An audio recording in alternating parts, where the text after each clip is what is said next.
The alley behind the restaurant always smelled like damp brick and old garbage. But that night, it smelled like my life ending.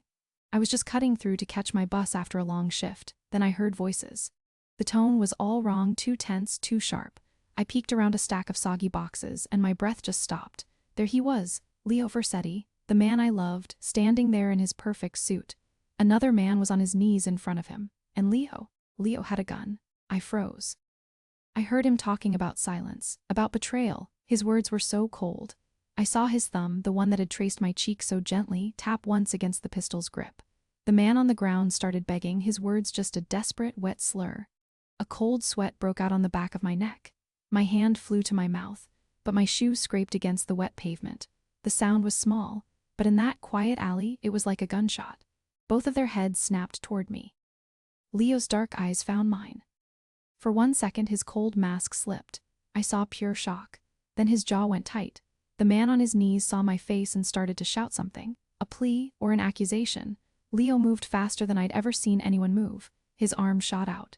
He pistol-whipped the man, who slumped sideways into a puddle. Leo's gaze never left me. I saw the scar through his eyebrow jump as his expression hardened right back into control. My chest felt like it was in a vice. "Clara," he said. His voice was strained. He took a step toward me, then stopped. He looked from me to the unconscious man and back to me. His own men were watching him, their hands hovering near their weapons. He took a deep breath, and when he spoke again, his voice was a flat, dead order. "You didn't see this. You were never here. Go home now." I just stared. I stared at him, at the violence in his clean hands. I didn't understand. He made a sharp gesture with his free hand. "Run." The command broke my paralysis. I turned and I fled. My lungs were burning, but what he had been about to say, before his voice went flat, I had no answer for that. My lungs were still on fire from the sprint. Every breath scraped raw against my ribs. I stumbled into the dim stairwell of my building. The familiar smell of lemon cleaner and old wood should have meant I was safe. My hands were shaking so bad I could barely get my keys out. The overhead light buzzed like a trapped fly. I just needed to get inside. I needed to call my brother, Ethan. I needed to warn him. The key slid into the lock. A hand clamped over my mouth from behind. An arm like an iron bar locked across my chest. I bit down on a scream. I kicked back, my heel connecting with a shin. The grip didn't loosen. He dragged me back from my own front door. I thrashed, my vision starting to blur at the edges. Then his voice was a low, urgent growl in my ear. "Stop fighting, Clara, it's me." "Leo," I went completely rigid. He released his hand from my mouth but kept his arm firm. I spun to face him. There he was, Leo Versetti, in a dark suit. His hair was messed up. A fresh cut was bleeding slightly above his temple. His eyes were scanning the stairwell, never settling on me. "You can't go in there," he said. His voice was flat, a command. "They saw you on a camera," he continued. His gaze finally dropped to mine for just a second, and I saw it, a frantic calculation, right beneath the cold control. "Crow knows he's coming now." The name Silas Crow meant nothing to me, but the terror on Leo's face meant everything. He grabbed my wrist. His fingers were warm and tight. I pulled back. "Let me go, I have to get my brother." "Ethan is not here," Leo said, his words clipped. "And you are a target, move." He yanked me toward the stairwell door that led to the rear fire escape. I dug my heels in. A sob tore right out of my throat. Down on the street, a car door slammed. Leo's head snapped toward the sound. His expression hardened into something ruthless. In one brutal motion, he threw me over his shoulder. The air left my lungs. He shoved open the heavy fire door. The metallic groan echoed all around us. As he carried me down the iron steps, I saw it. A black SUV, now idling right at my curb. And the thought hit me, cold and clear. Why did Leo already know my brother wasn't in the apartment? That question wasn't going away. The raw burn of his grip was still around my wrist like a manacle. The car's heated leather seat felt like an obscene kind of comfort as the rain started streaking the window. I stared at my own reflection. The city lights just blurred into nothing. I didn't look at the man driving. The quiet hum of the engine was the only sound for blocks. Finally, I turned my head. I studied Leo Versetti, the man I loved. He was focused on the road, his profile sharp in the dashboard glow. A muscle in his cheek was twitching. A steady, tiny rhythm. It was a small, frantic pulse beneath his skin. He had always been so still, so controlled. I watched that betraying little flutter, and I felt a cold pull right in the center of my chest. I didn't know what it meant. "Where is my brother?" I asked. asked. My voice was flat. Safe, he said. The word was too quick. He paused then and his voice dropped. He's not where you think he is, I made sure of that. Why, I said, why would you do that? He was silent for a long moment. The wipers swished against the rain. Because I knew this was coming, he said. He did not look at me. The space between us and that dark car was so thin I could feel the heat coming off him. I could see the faint scar on his chin from that angle. His cologne mixed with the scent of rain on wool. My fingers were tracing the cold metal of the console. His were on the gear shift. Just an inch of polished leather kept our skin from touching. The air was warm, but my bones ached with a deep chill. Then a police cruiser pulled up right beside us at a red light. Its bright lights washed through our car and I froze. I could see the officers talking inside. One of them glanced over. My heart started racing. This was my chance. All I had to do was raise my hand. I could bang on the window. I could scream. I looked across at Leo. He was watching them in his side mirror. His hands were loose on the wheel, but his shoulders were rigid. He didn't look at me. He didn't tell me what to do. He just waited. The light changed. The cruiser drove on. I let out a shaky breath and faced forward. I said nothing. And that was the moment I knew why I had frozen instead of banging on the window. I wasn't going to like the answer. Real quick, if you're here for the Mafia drama and the secrets, you need to hit that subscribe button. Trust me, the twists are just getting started. The cold, hard pressure of the car's door handle was still imprinted in my palm when we finally stopped. Leo ushered me into a room that smelled like fresh paint and stale dust. It was a blank box. White walls, a single window covered by metal shutters. A bare bulb buzzed overhead. He placed a small aluminum case on the kitchen counter, right beside his pistol. He moved with a stiffness I hadn't seen before. He turned to face me, and his voice was flat. Instructional. This is the only place Crow's people can't reach. You don't leave. You don't call anyone. You are a guest here. The word guest tasted like ash. I hugged my arms tight. How long? My voice echoed in the empty room. Until the situation is resolved, he said. He walked to the window and checked the shutter latch. Crow thinks he can use you to get to me. He wants my territory. Your life is the currency he's willing to spend. He hadn't chosen me. Something else had put us here. There was a difference. A cold fury began to push out my fear. So I'm just an asset in your war, I said. A thing to be secured in a safe. He finally looked at me directly. In the harsh light, I saw a deep fatigue around his eyes. A weariness that had nothing to do with the current danger. It was an old weight. Yes, he said. Simple, final. It's the only reason you're still breathing. Your cooperation is the price of that breath. He gestured toward a hallway. There's a bathroom. Water runs. Get some rest. I walked to the bathroom just to escape his gaze. The door clicked shut behind me. My reflection in the mirror was pale and wide-eyed. I leaned against the sink and my stomach churned. I was not currency. I would not be a passive object in his violent world. As I turned, my elbow bumped a panel on the wall near the toilet. It shifted with a faint click. It was a small access panel for plumbing, its screw head stripped and worn. It was loose. I didn't touch it again. I just looked at it and my heartbeat changed its rhythm. A plan, thin and desperate, began to form. I flushed the toilet to cover the sound, ran the water to wash my hands. When I came out, Leo was standing by the counter, his back to me. He was staring at his phone. Ethan is safe, he said, without turning around. He wasn't in your apartment because I had a man move him 2 days ago. He's under protection.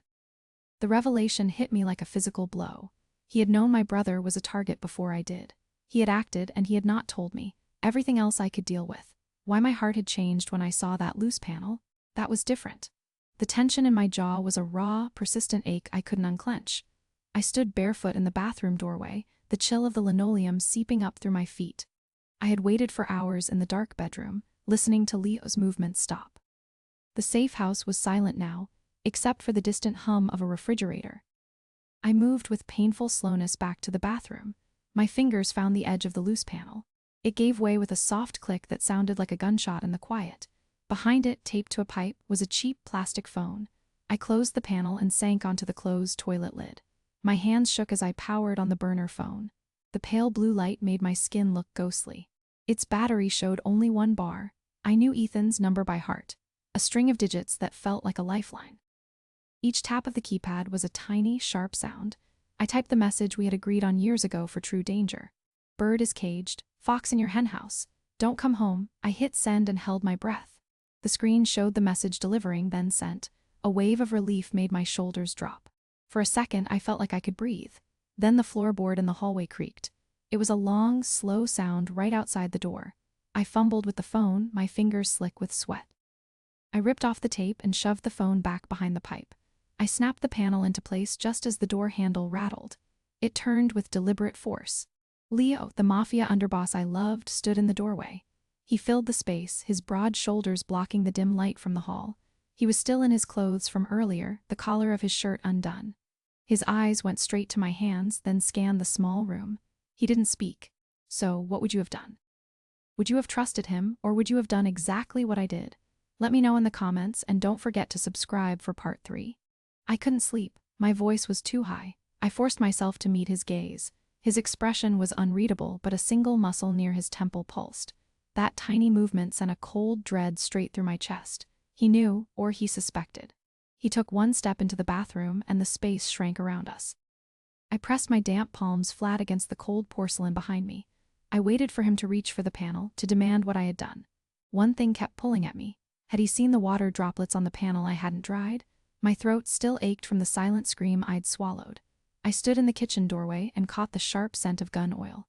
Leo sat at the counter, his shoulders hunched over the disassembled pieces of his pistol. He wiped each part with a slow, deliberate rhythm. The furious words from minutes before had left a hollow silence. All I could hear was the soft rasp of cloth on steel and the hum of the old refrigerator. I moved closer without meaning to. The cash, the gun, the scars, none of it was normal. Yet the man cleaning the weapon seemed almost ordinary in his focus. I saw the side of his face, his jaw tight, then his hands stilled completely. He just stared at the pistol's slide in his palm. His breath left him in a slow, controlled stream. He did not look up at me, but the control had cracked. "He was a cop," Leo said, his voice lower than I expected. He fitted the slide back onto the frame with a precise click. A dirty one on Crow's payroll. He was extorting shopkeepers on my block. His hands moved again, another soft click. My mother ran a bakery on that block. She was an innocent. She got caught in crossfire during a dispute I was too young to stop. He looked at the assembled gun in his hands. Innocents die when messages aren't clear. The confession landed in the quiet kitchen like a physical weight. My horror twisted into something more complex, a reluctant and awful understanding. This was the bedrock of his violent code. I took another step toward the counter. Our arms were almost touching, separated by mere inches of worn laminate. I could feel the warmth of his body, see that faint pulse at his temple again. He did not move away, but he did not close the distance either. We stood there in the heavy silence, the truth of his loss hanging between us. I finally knew why my heart had changed when I saw that loose panel. It wasn't just a way out. It was a choice he'd made to protect me, just as he'd failed to protect his own. The echo of his words still vibrated in my throat like a swallowed scream. I leaned against the cold metal of the server rack in the back room, the constant hum of computer fans the only sound. Marco, a wiry tech with a shaved head, tapped at a keyboard. His screen showed a map with a single blinking dot. Leo stood over him, his left hand resting on the back of Marco's chair. His knuckles were scraped raw. I saw him flex his fingers slowly. The motion was stiff, pained. It was the only sign of the man beneath the armor. "He's moving," Marco said. "Public transit, heading toward the west side hub." My chest tightened. I had put him there. My vague warning had sent Ethan running right into the open. I wrapped my arms around myself. The chilled air from the server vents raised goosebumps on my skin. "Can you get a team there?" I asked. My voice sounded thin against the electronic hum. Leo didn't look at me. He watched the screen. "We have 2 cars nearby." He pulled a phone from his pocket and spoke fast, giving clipped orders about the transit hub. His voice was all business. But I saw the way his free hand curled into a loose fist against his thigh. He was holding back his own tension. As he finished the call, Marco's console chimed. A new alert popped up. Marco's shoulders went rigid. "Boss, a known associate of Crow was just pinged, 2 blocks from the hub." The air left the room. Leo's head snapped toward me. His eyes were dark, assessing. "Did you use the landline here? Any phone but the burner?" "No," I said. The denial was instant and hot. I thought of the bathroom, the panel, the droplets. He must have seen them. He knew I'd used it. My hidden loyalty to Ethan was now a beacon for Crow. The guilt was a cold stone in my gut. I met his gaze, my own fear sharpening into a desperate plea. Just get my brother. Leo held my look for a second longer, then he turned back to Marco. Tell the teams to move, now they are weapons hot. He grabbed his pistol from the counter. The metallic slide of a round being chambered was a sharp, final sound. He headed for the door, then paused. He looked back at me, his expression unreadable. You stay with Marco, do not move. The phantom pressure of his hand on my shoulder still pinched my collarbone as I scanned the crowd. We were in the terminal concourse, the air thick with the smell of diesel and urine. A child's abandoned red balloon bobbed against the vaulted ceiling. We moved through the midday rush, Leo a step ahead. Marco and a thick-necked guy named Polly flanked us. My heart hammered against my ribs. Every face could be Ethan's or Crow's. Leo's focus was absolute, his eyes scanning the throng. A bead of sweat traced a path down his temple, cutting through the grim calm of his expression. It was the only sign he felt any pressure at all. Marco stopped by a bank of gray lockers and held up his phone. Signal's dead center here. It's not moving. Leo's whole posture shifted. He stepped up to locker 114B and just gave a single nod. Polly produced a small pry bar. The metallic screech of tearing metal drew a few glances from the crowd. Leo reached inside and pulled out a familiar blue backpack. It was Ethan S. Something locked in my chest, refusing to move. This was all wrong. Then a cheap, black burner phone started ringing inside the main pouch. That tinny sound was so loud in the space between us. Leo took the phone out. He looked at the screen, then directly at me. His eyes held a clear, hard warning. He handed it to me. I fumbled to answer it, my fingers completely numb. Hello. A distorted, mechanical voice came through. Clara Finch. We have your brother. A cold wave washed over my skin. The voice continued. Come to the old waterfront packing plant, alone, or we start mailing pieces of him to your new boyfriend. The line went dead. I stared at the phone, my vision blurred at the edges. I could not fall apart here. Not here. Leo took the phone from my shaking hand. His face was a mask of cold stone. They'll be watching the approaches, he said, his voice low. They'll expect you to run to me. He was right. Someone in his world was always watching.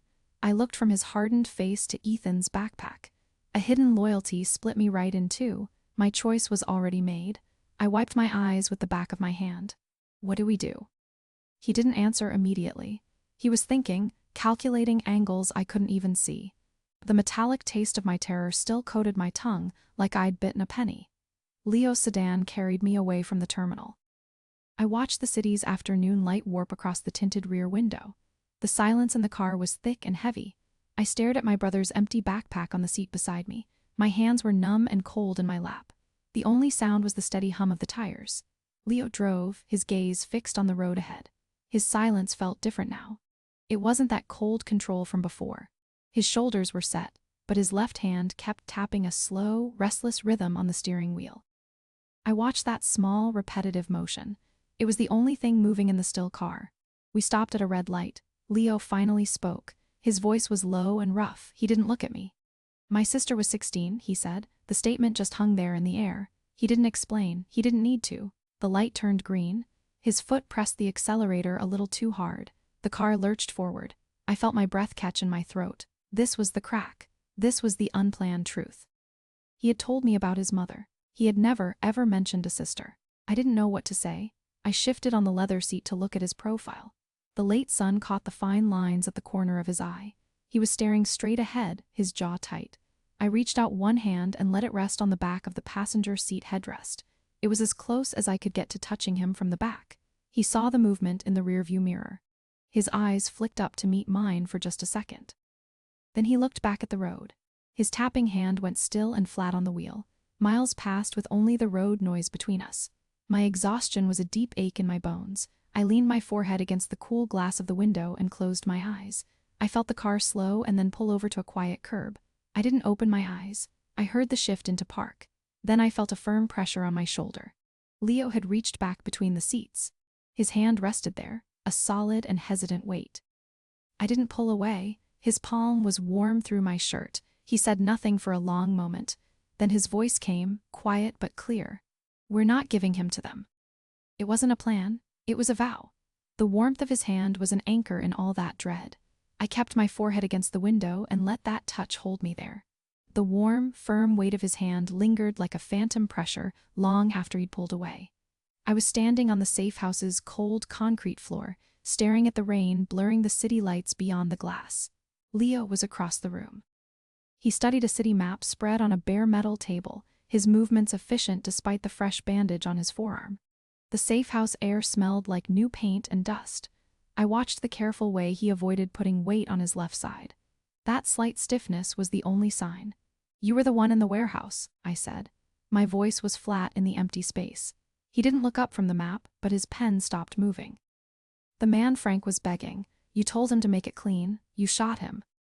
Leo remained silent, his head bowed over the plans. I took a step forward, my shoes scraping on the concrete. "You lied to me. You said you found me after. You were there the whole time." He finally looked at me, and his eyes were not cold. They were just terribly, terribly tired. "Does it matter now?" Leo asked. He set the pen down with deliberate care. "It matters because you spared me," I said. My pulse was loud in my ears. "You broke your own code for a stranger. Why?" He turned fully toward me then, and I saw his throat work as he swallowed. He had a gun on his hip and blood on his hands. That thought was a stone in my stomach. "I need the truth about Ethan," I said. "All of it, not the version that gets my compliance." Leo's gaze held mine. It wasn't a refusal. He was weighing something much heavier than my demand. Then he just walked past me. He went to a section of blank wall, pressed a spot near the floorboard, and a small panel clicked open. A hidden safe. He worked the dial, his back blocking my view. When he turned, he was carrying a sleek aluminum suitcase. He placed it on the metal table with a solid thump and clicked the latches open. Inside were dense, neat stacks of cash, and a crisp new passport, a driver's license, a social security card, all with a photo of me but a different name. My face went cold. My hands went numb. "This is for you," Leo said, his voice low. "Enough to disappear. Forever. A clean start, somewhere Crow can't touch you." He wasn't looking at the money. He was watching my reaction, his own face completely unreadable. That detail stuck in my head like a thorn. "Take it and go," he said, his voice rough. "Tonight. It's the only clean way." "Clean for who?" I asked. My own voice sounded strange in the quiet room. He looked up at me then. The single floor lamp cast a sickly yellow light, and it caught every bit of exhaustion in his face. It wasn't tired from a long day. It was tired from a long life. He didn't answer my question. Instead, he said, "I promised my mother I'd never let an innocent get caught again." He said it quietly, like he was telling himself. "This is me keeping that promise." He'd moved closer without me realizing. He was around the side of the table now. We were only a few feet apart. I could feel the warmth coming off him. He didn't reach for me. I didn't step back. I made myself look down at the suitcase. I thought of the new name. A lonely apartment in a city where no one knew me. Then I thought of Ethan. I reached out. My fingers touched the cool metal edge of the case. I didn't pick it up. I pushed it away. It slid a few inches across the glass with a soft, final scrape. "He's not just my brother," I said. The words scraped my throat raw. "I raised him. I worked 2 jobs so he could go to law school. He's everything I built." I looked back at Leo. His expression had changed. The exhaustion was still there, but his eyes were sharp, focused entirely on me. "Sila's Crow will use him to find me, no matter what name you buy. You can't pay this off." Leo stared. His breath came out in a slow, controlled stream. He looked from my face to the rejected suitcase and back again. Something in him shifted. It was like watching a wall crumble from the inside. He understood now. This wasn't about debt. It was about an oath I'd taken long before I ever met him. I went out to the balcony. The raw ache in my throat from confessing lingered like a swallowed stone. I let the fine, cold mist settle on my skin. The city below was just a smear of dirty light. I heard the sliding door open behind me, but I didn't turn. Leo came to stand beside me, his shoulder almost touching mine. He rested his forearms on the wet railing and stared out. His silence was heavier than any words. "I can't force you to take the money," he said finally. "What does that mean for me now?" I asked. My voice was small in the damp air. He pushed off the railing and faced me fully. His hand came up not to touch me but to hover near my arm. His fingers were curled inward, tense. "It means you're mine to protect. Officially, my problem, my asset." He said it like a ritual. "You don't leave my sight until Ethan is back. After that, we renegotiate." The finality in his tone chilled me more than the rain.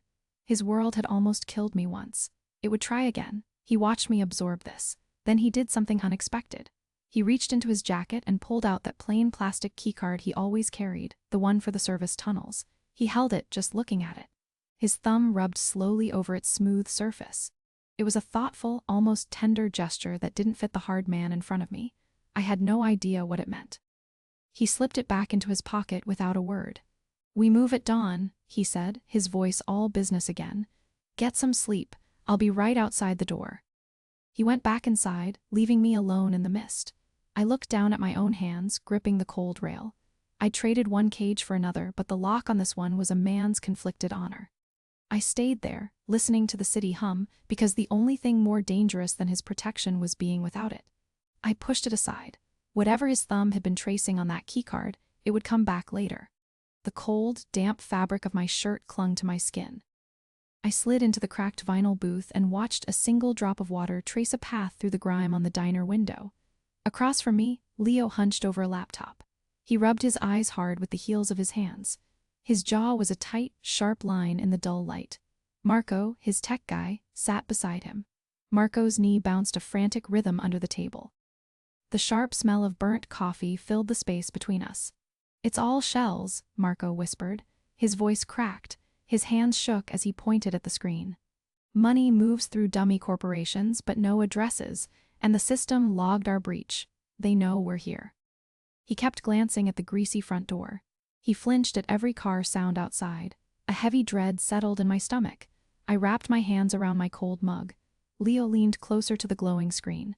His eyes tracked the scrolling data. I saw his shoulders stiffen. "These are police payroll codes," he said, his voice low and flat. "Silas owns cops. This isn't just about a missing kid anymore." He slammed a fist on the Formica tabletop. The silverware jumped and rattled. Marco recoiled. I saw the controlled rage in the way Leo held his breath before exhaling. He looked at me then, not with a threat, but with a weary acknowledgement of the deeper hole we were in. The silent alarm meant Crow would hide Ethan deeper. Leo closed the laptop with a sharp, final click. "The police codes are a path in," he said. He turned to Marco, whose face was pale under the neon light. "Find me the weakest link, someone with a pressure point." Marco's fingers flew over a separate tablet. His breath came in short, anxious puffs. After a tense minute, he turned the screen. "Officer Dern, he's a patrolman. His financials show a massive debt paid off 6 months ago." Leo's expression shifted. It was a hunter's focus. He pulled a burner phone from his pocket, but before he could dial, Marco's screen flashed a violent, pulsing red. "They're tracing the IP," Marco said, his voice shrill. "We have minutes, not hours." Leo stood up so fast the booth shuddered. He threw cash on the table. His hand went to the small of his back, a gesture I now knew meant he was checking for his gun. He didn't look at me when he spoke. "Derns are in. We move now." He reached out and took my arm to pull me from the booth. His grip was firm, but his thumb pressed once, briefly, against my wrist. That question, why his thumb had pressed against my wrist like that, sat there like something unfinished. The frantic energy of our escape still buzzed in my limbs. In the silent dark of Leo's office, the only sound was the low, anxious hum of his desk lamp. I sat on the floor with my back against the cold metal leg of his desk. I stared at my phone screen. It showed a picture of Ethan laughing. My whole body began to shake with silent sobs. I wrapped my arms tight around my knees. The polished concrete floor felt like ice. Leo stood across the room by the locked door. He watched me with his arms crossed over his chest. His usual control was a visible wall around him. His own rules demanded he stay cold and practical now. But my pain was a thick thing in the quiet room. It pressed against the walls. He turned his head toward the door like he meant to leave. His hand rose to the brushed steel knob. Then his fingers just rested there without turning it. I didn't look up from the glowing screen. "I don't know what to do next," I said. My voice cracked open on the last word. Leo's hand fell away from the doorknob at the sound. He ran a palm slowly down his face from his forehead to his chin. The motion erased his expression for a second and left only bare fatigue. It was an answer he did not plan to give. He let his hand drop to his side with a soft slap against his thigh. He almost walked over to me then. I could feel the almost movement in the charged air between us. Instead, he remained still near the door. I finally looked up from my phone and met his eyes across the shadowed room. His gaze held mine, and he gave one slow, deliberate nod. The keycard he always carried was in his other hand. His thumb moved over its surface in a familiar, absent pattern. I realized then it was tracing the shape of a capital E. Love didn't change what he was. It only made leaving harder. I leaned my head back against the cold metal and closed my eyes. The unspoken promise of his nod hung in the quiet dark with us. The solid weight of Leo's hand on my arm still anchored me like a brand. I stood in the damp grass of Officer Dern's front lawn, the pre-dawn silence broken only by the faint, rhythmic ticking of a sprinkler system. Inside the dark house, Leo had already forced the door. I followed him into a living room that smelled of lemon polish and stale cigarettes. Dern, a paunchy police officer with thinning hair, was duct-taped to a dining chair. Leo loomed over him, a shadow with cold eyes. My nails dug deep into my palms. I pressed my back against the wall to keep from falling. I stood in that stale living room, watching Leo's silent threat do more work than any shout ever could. He just placed a single sheet of paper on Dern's lap. Bank records. The officer's eyes darted over the numbers, and his breathing turned into this shallow, ragged sound. "Crow will kill me," he whispered. "You don't know what he does to people who talk." Leo leaned in. He didn't touch him. That stillness was worse than any violence. And I saw it, a faint tremor in Leo's hand before he curled it into a tight fist. He was holding himself back. That small sign of restraint somehow made everything feel more dangerous. I couldn't take it anymore. The thought of Ethan alone in some dark place just shattered my control. "Where is he?" I screamed. My voice was raw, way too loud for that quiet, tense room. Dern flinched like I'd hit him. I could feel the tears hot on my face, but I didn't wipe them away. I took a step forward. "Tell me where my brother is." My outburst changed everything. Dern looked from my desperate face to Leo's cold, unreadable one. He understood. There was no negotiation left. His shoulders slumped. He mumbled an address, an old water treatment plant on the edge of the city. Leo untied Dern's right hand and forced the man's own phone into it. "Call your control," Leo said, his voice low and even. "Say the asset check is clear. Use the usual code." Dern's hand shook so badly he could barely dial. He delivered the all-clear message in a flat, dead monotone. But as he lowered the phone, his index finger tapped 3 times on the black screen. Tap, tap, tap. It was deliberate, I saw it. Leo was already turning away, but I met Dern's eyes. He looked at me with this terrible, knowing pity. He just traded one death sentence for another, but he'd sent a warning to his masters. We were walking into a trap. Back in the green glow of Leo's study, that phantom tap-tap-tap still vibrated in my own clenched hands. Marco was gone, his final data packet blinking on the laptop screen between us. Leo stood over it, his profile sharp in the lamplight. All his usual control was gone. He kept flexing the fingers of his right hand, opening and closing them into a fist. He wouldn't look at me. "It's not just a holding site," he said, his voice rough. He tapped a key and a complex web of maps and routes exploded on the screen. I saw red lines tracing from the docks to warehouses, then columns of code names, payments. The amounts were staggering. Leo's jaw tightened, a muscle jumping near his ear. He was fighting something inside. "It's a hub for movement. Crow isn't just a politician with dirty cops." I leaned in, my fear narrowing into a cold, sharp point. I scanned the list of coded entries, and my eyes caught on a familiar string of numbers, a case file number from a lifetime ago. It was linked to a judicial code name. The blood drained from my face. I pointed a shaking finger at the screen. "That judge, she gave me custody of Ethan." My own voice sounded strange, distant. Leo went completely still. His hand stopped its restless motion and came down flat on the desk, like he was steadying himself against a wave. He finally turned to look at me. In the harsh upward light, his eyes were shadowed, but the strain around them was clear. "He doesn't want a war with me for territory," Leo said. The words seemed pulled from him. "He wants my operation, my roots, my silence, to fold it all into his system." He gestured at the screen, a dismissive flick of his fingers. "My code works on men who have a line. Crow's people, they don't see one." I understood then. His world had almost killed me once. It would try again. This was bigger than both of us. A hollow ache opened up in my chest. I watched his hand, the one resting on the desk. His thumb moved unconsciously, tracing a small, circular pattern on the polished wood. I'd seen the motion before, but now I saw it wasn't a letter. It was a 0, a void, the shape of nothing left to protect. He saw me watching and went still. our eyes held across the lamplight. All the maps and ledgers meant nothing in that second. We were just two people, utterly exposed. The dread in my stomach had turned into a permanent, icy stone. Later, on the safe house rooftop, the wind smelled of damp concrete and distant rain. I leaned on the low wall and looked at the city, a scattering of tiny lights in the black. I knew Leo stood a few feet behind me. His silence had weight. I heard the soft click of his lighter, then caught the faint scent of his cigarette. I spoke to the skyline. You knew that judge was dirty all along. It wasn't a question. My voice was flat. You knew she was in Crow's pocket when she gave me custody of Ethan. Leo took a long drag. I knew her rulings favored certain outcomes, he said, his tone careful, measured. I didn't know the ledger, not until Marco pulled it. A bitter laugh escaped me. My hands gripped the rough concrete edge. So my brother's whole life was a gift from your world. The safety I built for him was a lie. The truth of it carved something hollow inside my chest. Everything I'd sacrificed for was built on corrupted ground. The cold from the rooftop had seeped into my bones. It was a deep ache I couldn't shake, even hours later, inside the sterile quiet of the clinic. I stared at a chipped, white-tiled wall. The sharp scent of antiseptic cut the stale air. Leo was a silent shape by the window. He hadn't spoken since we arrived. The judge's name was a poison between us. It meant Ethan's whole life was a lie built on corruption. It meant my protection had been the worst kind of failure. I felt hollowed out, scraped clean. He owns everything, I said. My voice was flat.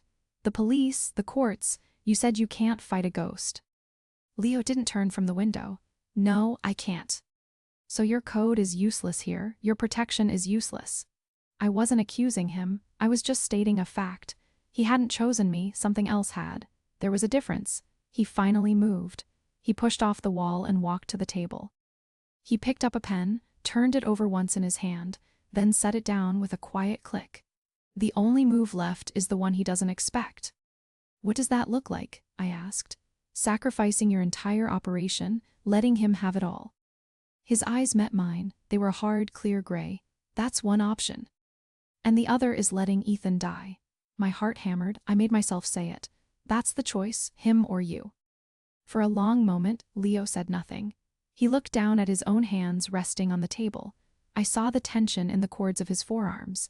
Then, his shoulders dropped. It was a small, terrifying release of control. He let out a slow breath.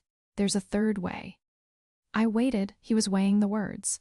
We give him what he wants, he said, but we control the feed. The idea clicked. My numb mind began to race. The ledgers, the compromised ones at your office, we feed him false data, make him think he's winning. Leo gave a single nod. It draws his eye. Creates a distraction. It gives us a window to find Ethan. It requires him to believe you're beaten, I said. It requires you to trust someone else to sell the lie. His gaze held mine. Can you do this? Look him in the eye and lie. I thought of my brother's face. I thought of the judge's name on that list. My hands were steady on the table. Can you trust someone enough to not be in control? He didn't answer. He just watched me. The silence in the clinic was complete. It wasn't an agreement. It was something more fragile. It was a space where a plan could grow. The ghost of that silent assent was a cold, hard knot beneath my ribs. The air in the accounting office was so still and chilled I could feel it settling in my lungs. We stood on opposite sides of the metal table where the compromised ledgers lay open. Leo was a still shadow in his dark suit. He held the burner phone to his ear. I heard the faint click of the line opening, the hollow sound of an empty room on the other end. Silas Crow's voice came through, smooth and polite like a bank manager. Open the ledger to the third quarter offshore transfers. My fingers were steady as I turned the heavy pages to the fake entries we'd created. The paper felt slick and cold. I confirmed each falsified transaction with a clear voice. I did not look at Leo once. His silence was a physical pressure in the room. Out of the corner of my eye, I saw his free hand resting on the table. His index finger tapped once. A slow, deliberate press against the metal surface. It was the only movement he made. That single tap was a signal I understood. It meant I was doing it right. It meant he was there. The simple gesture sent a sudden, dangerous warmth through my chest. I pushed it down. I focused on the next column of numbers Silas demanded.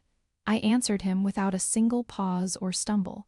My lies were perfect, and they were calm. When I finished the last entry, Silas was quiet for a long moment. Then his tone shifted, turning almost conversational. He said the doctored evidence would be perfect. He told me it would be leaked to the district attorney in 48 hours. Then he added a final, casual line. His voice was light and clear through the speaker. He said he trusted this concluded our business regarding my brother. He said Ethan had been very useful. The line went dead with a soft click. I stared at the phone in Leo's hand. My breath caught in my throat, sharp and painful. Leo lowered the phone. He looked at me then, and for the first time since the call began, I saw the raw strain around his mouth. It wasn't the look of a man calculating a loss. It was the look of a man who had just heard a death sentence. He didn't speak. He simply reached across the table. His hand closed over mine where it rested on the ledger. His skin was cold, but his grip was firm and absolute. He didn't pull me closer or offer empty words. He just held on, his fingers tight over my own, while the silence in that chilled room grew teeth. Ethan had been very useful. That wasn't going away. The cold pressure of the phone still pressed a phantom ache against my ear. My first step into the warehouse office was onto a floorboard that groaned a long, hollow complaint into the vast dark. Leo moved past me with silent purpose. His hand brushed against the small of his back, checking for the pistol I knew was there. He stopped at a metal table in the center of the room, his eyes scanning the empty space. The line of his jaw tightened, a single muscle flexing under his skin. That small sign of his strain cut through my own fear for a second. Someone in his world was always watching. I forced my own gaze away, searching for any trace of my brother. Dust motes swirled in the beam of Leo's flashlight. The air smelled of old mildew and rust. My heart hammered against my ribs as I saw the only furniture, a single metal cot with a stained mattress. Near its leg sat a small trash bin. I rushed over and appended it. A crumpled sheaf of city paperwork spilled onto the floor. I snatched it up, my hands shaking as I smoothed the pages under the light. They were old municipal contracts for warehouse leasing. A councilman's office seal was stamped at the bottom. Leo was suddenly beside me, reading over my shoulder. His silence after I asked him to trust me was now this shared focus, this violent partnership. "This place," I whispered, pointing to the address. "It's a city property." Leo didn't answer. He turned sharply, his light tracing the walls. It caught on a faint, square outline of cleaner plaster. He crossed the room in 3 strides and pried at the old phone jack cover with his fingers. The plastic plate came away with a crack. Inside, I saw frayed copper wires. Leo didn't hesitate. He pulled a small multi-tool from his pocket, stripped the wires with a quick, practiced motion, and twisted the bare ends together. He held one wire to the jack and put the other near his ear. A faint, tinny dial tone echoed in the quiet room. He looked at me, and for a fleeting moment his expression wasn't that of a boss. It was of a man clinging to a desperate chance. He handed me the connected wire. I pressed it to my ear. The dial tone was the most beautiful sound I had ever heard. I began to punch in my own number, my finger tracing the air. Then the line erupted. A burst of static, followed by a choked, familiar voice. It was Ethan, young and terrified. "Clara, it's me. I'm in the old bird's nest, Raven's view of the river. They're moving us at dawn. I love." A violent crash exploded from the earpiece. A man's furious shout was cut off by a final, dead pop of static. Then nothing. The line went utterly silent. I stood frozen, the cold wire still pressed to my head, listening to the void where my brother's voice had been. But that dead pop of static after his voice, I still had no answer for that. The ghost of that severed dial tone was still ringing in my ears, a phantom vibration against my skull. Leo's study met me with the dense, leather-bound smell of old law books. A single green banker's lamp burned on the desk. I zipped the small duffel shut with a sound like a final breath. The weight of his pistol was a hard lump against the spare clothes inside. I heard his footsteps in the hall before I saw him. Leo filled the doorway. He still wore his suit jacket, but his tie was loose. I saw a dark, fresh smear across the back of his right hand. "Going somewhere?" he asked. His voice was a flat, hollow thing. "I needed air," I said. My own voice sounded thin. I clutched the bag's strap. The leather creaked under my grip. He stepped into the room and closed the door behind him. He didn't touch me. He moved to the desk and leaned against its edge, blocking the path to the hall. The lamplight caught the fine lines at the corners of his eyes. "The only people who pack a bag and lie to me," he said quietly, "are people about to betray me." He watched my face. The silence in the room was thick and warm. I couldn't hold his gaze. I looked at the smear on his hand instead. "Ethan called," I said. I pulled my phone from my pocket. My thumb found the voicemail. The study filled with my brother's rushed, terrified voice. When it cut off, I forced my chin up. I know what Raven's View means. I'm going. Leo didn't move. You are not. You're moving too slow, I said. The words felt like a betrayal. Your world is eating him, your rules, your delays. He pushed off from the desk. He took one step toward me, then stopped. His shoulders dropped just a fraction, a small sag of weight. You think this is about rules? He asked. His voice dropped, losing that cold edge. It got rough, unfamiliar. You running off alone into Crow's trap? It terrifies me. He said it like a simple, awful fact. I can calculate a rival's move. I cannot calculate you getting yourself killed. He looked away toward the dark window. His admission just hung there between us, raw and unguarded. I had no answer for it. The bag felt heavy and foolish in my hand. The rest made sense. But what he saw outside that dark window when he looked away? That didn't. My throat ached from all the words I'd swallowed back in his study. A dry, constricting knot. The rain on the bluffs was a cold, needling veil. It soaked through my jacket before I even reached the guardrail. The wind ripped at my coat as I stared at the phone screen. I pressed the number Marco had found. Silas Crow, the man who wanted Leo's whole empire, answered on the first ring. His voice was smooth. Dry. Miss Finch. I've been expecting your call. My fingers locked around the cold, wet metal of the railing. Far below, the river cut a black path through the maze of floodlit warehouses. Where is my brother? I demanded. The wind tried to steal the words. Silas laughed. A soft, private sound. Somewhere with a lovely view of the water. He's quite safe. For now. I knew he was playing with me. I turned my back to the gale, pressing the phone hard to my ear. The damp air tasted metallic on my tongue. I'm not here to play games. I know about your warehouse on Pier 12. I know the city councilman leases it for you. There was a long silence on the line. Nothing but the hiss of the rain. You have been busy, Silas said. All the amusement was gone from his tone. Knowledge is a dangerous liability. My chest tightened with a sudden, sharp hope. I'd rattled him. I pushed on. I know about the family court judge on your ledger too, the one who gave me custody. I made my voice stone. I want to trade, you get me. You let Ethan walk away, right now. Another pause stretched out. Then he sighed. It sounded like genuine disappointment.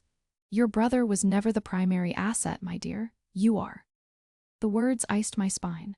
Your defiance, your connection to Leo. It's the perfect pressure point. Come down to the warehouse alone. We'll discuss his fate. Bring your guardian and the discussion ends. The line went dead with a soft click. I stood frozen at the railing. That dead pop of static after Ethan's voice was gone, replaced by this silence, this terrible understanding. I looked down at the specific warehouse Silas had texted me.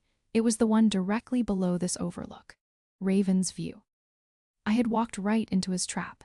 He had a gun on his hip and blood on his hands, but I was the weapon he wanted to use against Leo. The rain blurred the lights below into watery stars. I had no choice left to make, but here's where I was wrong.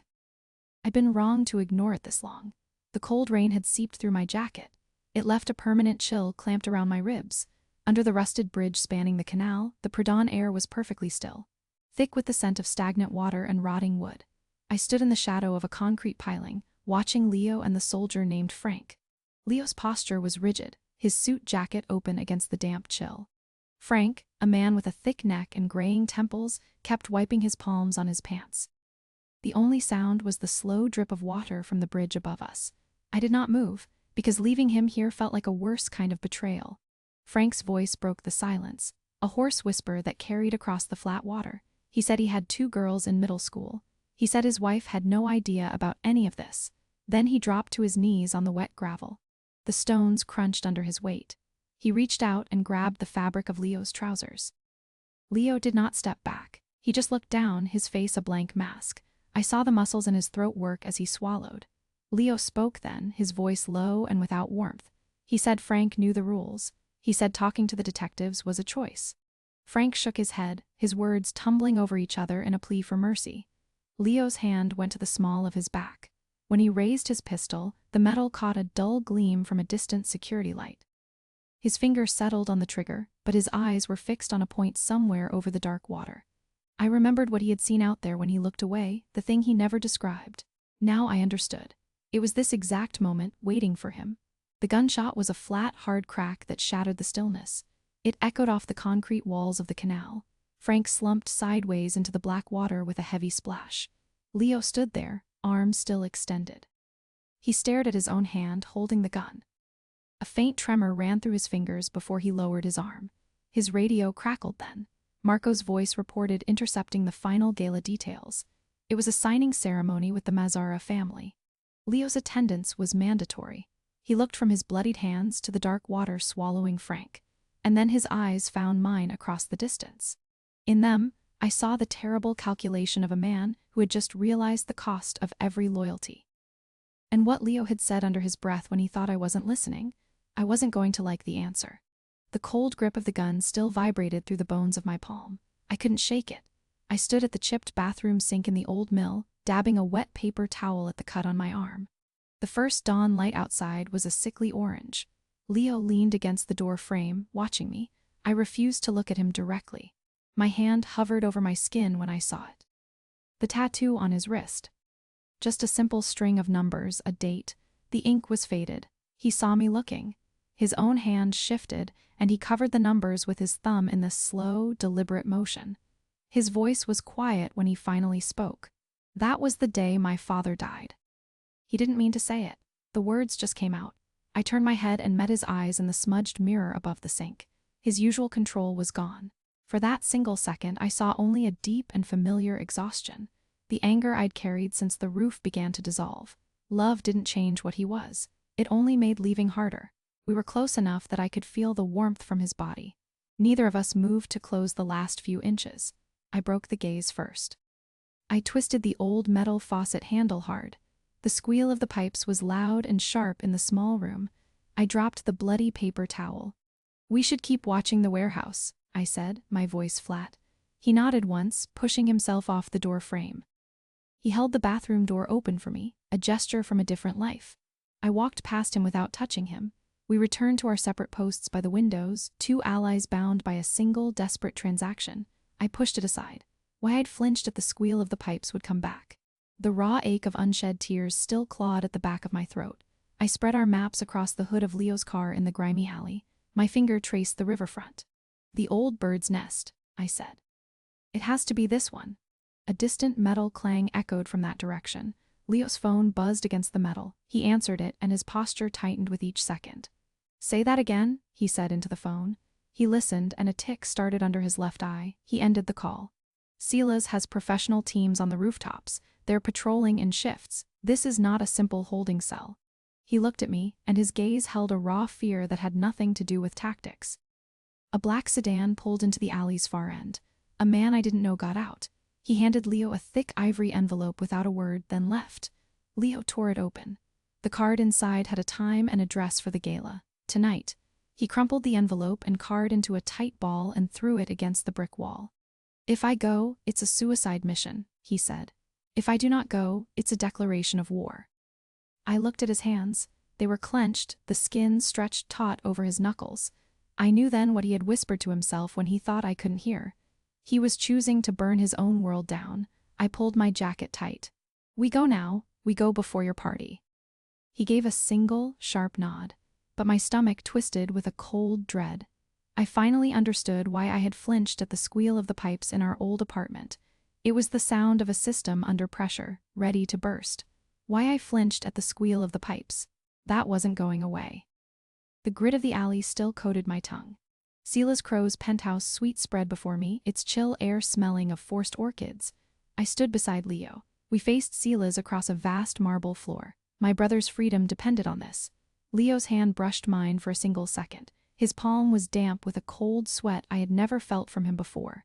The cash, the gun, the scars, none of it was normal. But that silent, clammy touch was a new kind of terror. "You look like you've seen a ghost, Leo," Sila's Crow said. He sipped his whiskey. His pale eyes tracked us. He gestured to the city lights beyond the windows. "This is a celebration of new partnerships, yet you bring a civilian to my home."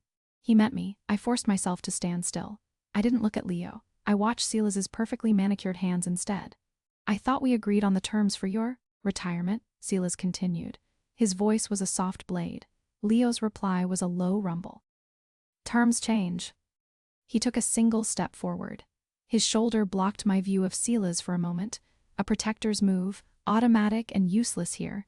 You have something that belongs to her, the boy. My heart hammered against my ribs. This directness was not our plan. Leo was burning the script. I saw the tight line of his jaw from my side view, a muscle feathered along the edge of his temple. He was not negotiating. He was declaring a new war right here in his enemy's fortress. Silas smiled a thin, joyless smile. He placed his glass down without a sound. The brother is already en route to a more secure location. A shame you missed him. His gaze slid to me. Your loyalty is touching, Clara, and so misplaced. He knew our whole alliance was a desperate gamble. I felt the floor tilt under my feet. Leo had gone rigid beside me. Silas reached into his suit jacket, and I flinched at the high squeal of the heating pipes kicking on in the walls. Leo's head snapped toward me at the sound. His eyes went wide with a sudden, awful understanding. He knew now why that noise terrified me. It was the sound of the warehouse where they'd held Ethan. The ghost of Silas's cologne still clung to my coat, that stubborn musk of sandalwood and deceit.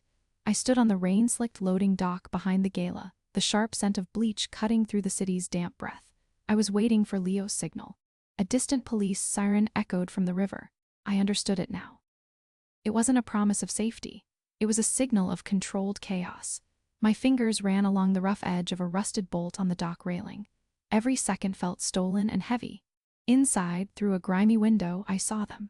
Men in dark suits stood in small, tense groups. I recognized Don Mazzara from Leo's descriptions, an older man with a neat white beard. He listened to Silas, who smiled with all the warmth of a bank vault door. Leo stood apart, near a table draped in white cloth. His hand rested on the back of a chair. His shoulders were set in a line of rigid control, but I saw the slow, deliberate roll of his wrist. He was checking his watch without looking at it. That small, repeated motion was his tell. He was counting down. Then Leo moved. He stepped forward and spoke directly to Mazzara. The words were too muffled by the glass, but I saw the effect. Mazzara's genial expression vanished. Silas's smile froze into something sharp and dangerous. Leo produced a folder from inside his jacket and laid it on the table between them. He opened it to pages of dense figures. Silas lunged forward, a quick predatory step, but Mazzara's own man, a bulky guard with a shaved head, shifted to block his path. The room seemed to hold its breath. I pressed my palm flat against the cold glass. Leo looked toward the window then, just for a second. His gaze found the shadow where I stood. His head gave the faintest nod. It wasn't a command, it was an acknowledgement. He had done his part, creating the diversion. Now it was my turn. I pushed away from the window and turned toward the alley. The sudden, sharp clang of a metal door slamming shut inside made me jump. My breath caught in my throat. It sounded exactly like the heating pipes in my old apartment. Ethan would kick them to scare me when we were kids. The memory was a punch of pure fear. They were locking the building down. My lungs still burned from the adrenaline, a sharp ache beneath my ribs.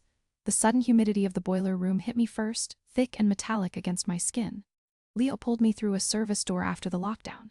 The heavy door sealed behind us with a final clang.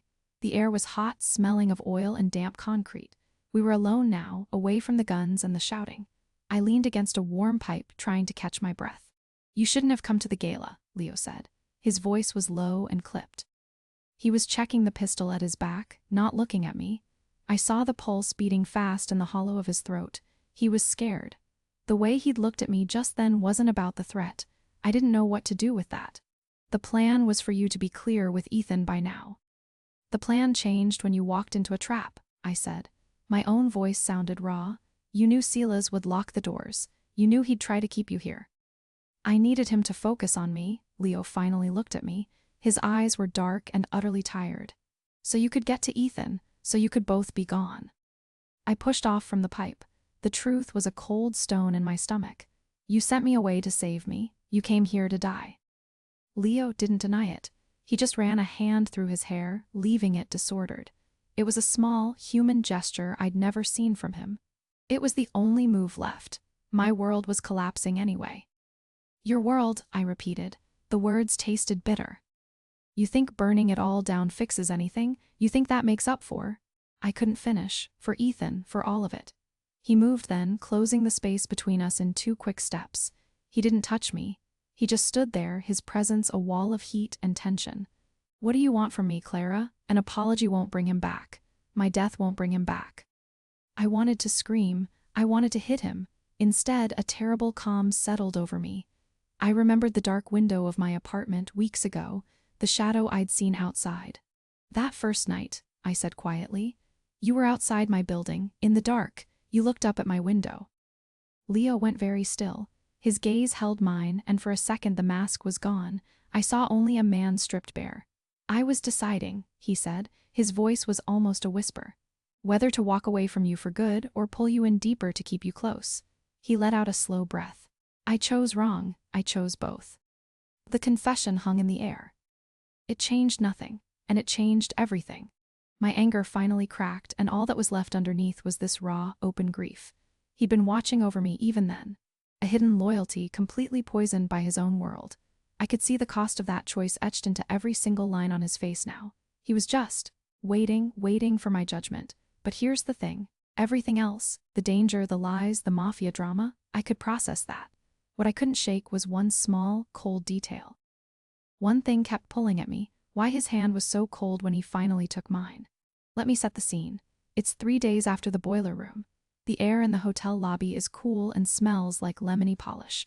I'm sitting on this cold bench, my hands tucked under my thighs, and I'm staring at a single, perfect black scuff mark on the parquet floor. It's shaped like a frown. I see Leo before he sees me. He comes out of the private elevators, and his stride is shorter than usual. He stops a few feet away, and I notice it, a faint tremor in his left hand, right before he shoves it deep into his coat pocket. His eyes are red-rimmed, he looks exhausted. It's done, he says, his voice is rough, stripped bare, he doesn't sit down. Ethan is safe at the safe house, I tell him, it's not a question. He is, Marco is with him. Leo looks down at the floor at that same scuff mark. Silas is in custody. The Mazzaras turned state's witness against him. The ledgers sealed it. I just nod, because what else is there to say? The cost of all this is a gaping, silent hole between us. I'd seen the news footage from the gala, the chaos. I knew exactly what he'd burned to the ground to make this happen. The silence stretches. Finally, he looks at me and his expression is just spent. The city is different now, he says. My part in it is over. I stand up, my knees feel weak. What happens now? He doesn't answer that. Instead, he says, you asked me once if I could trust someone enough to not be in control. He takes his hand from his pocket. He reaches toward me, and then he stops. His hand just hangs there in the space between us. It was the most vulnerable motion I'd ever seen from him. I am trying. I look at his offered hand. I look back at his tired face. I think of the boiler room dust, of Ethan's terrified eyes in the dark, of Leo kneeling beside my chair, making a savage promise. I place my hand in his. His fingers close around mine, gentle but firm, they're ice cold. He lets out this slow, shaky breath. I don't think he meant for me to hear it, and that's when it clicks. The cold. It wasn't from the lobby air. I remembered another time his hands were cold. Rewind. Back to the linen closet during the lockdown. The cold shock of the fire extinguisher foam was still sticky on my skin. Ethan was pressed against my shoulder. Then came a triple rap on the door. Clara. It was Leo. His voice was frayed. I unlocked the door. He shouldered his way inside. He had a fresh cut on his temple, blood tracing down his cheek. He smelled like gunpowder and sweat. He looked at Ethan, then at me, his eyes scanning for injuries. The lockdown is total, he said. Silas and the Mazzaras are shooting at each other 3 floors up. He wedged a heavy laundry cart against the door handle, barricading us in. I saw the finality in his shoulders. He walked away from everything. Then he just leaned back against the shelves. All the fight drained out of him. He pulled a keycard from his pocket and stared at it. His hands, which were always so sure, turned the plastic over twice. Letting Frank die felt like duty, he said, his voice completely flat. Walking out of that penthouse felt like freedom. The admission just hung there in that small, cramped space. He hadn't chosen me in that moment. Something else had put us there, and there's a difference. He pushed the keycard into my hand. His fingers were cold, and I remembered thinking, oh, the service tunnel access is through the unheated lower kitchens. That must be it. Get your brother to the safe house, he said. I'll hold them here. He didn't move away. We stood so close I could see the pulse in his throat. The air between us was warm and it ached with everything we hadn't said. I wanted to reach for him, to warm his cold hands, but I kept mine at my sides. I'd been so focused on surviving on Ethan that I'd ignored the bigger question. Why hadn't he taken the keycard for himself? He'd given me the way out. And he'd stayed behind in a hallway, knowing what was coming for him. His hands weren't cold from the kitchens. They were cold because he'd already said goodbye. Real quick, if you've ever wondered what it costs to walk away from everything you know, hit subscribe. Sometimes the most dangerous prison doesn't have any walls. So let me ask you this. When someone shows you who they are in their very last act, do you believe them? Drop a comment below.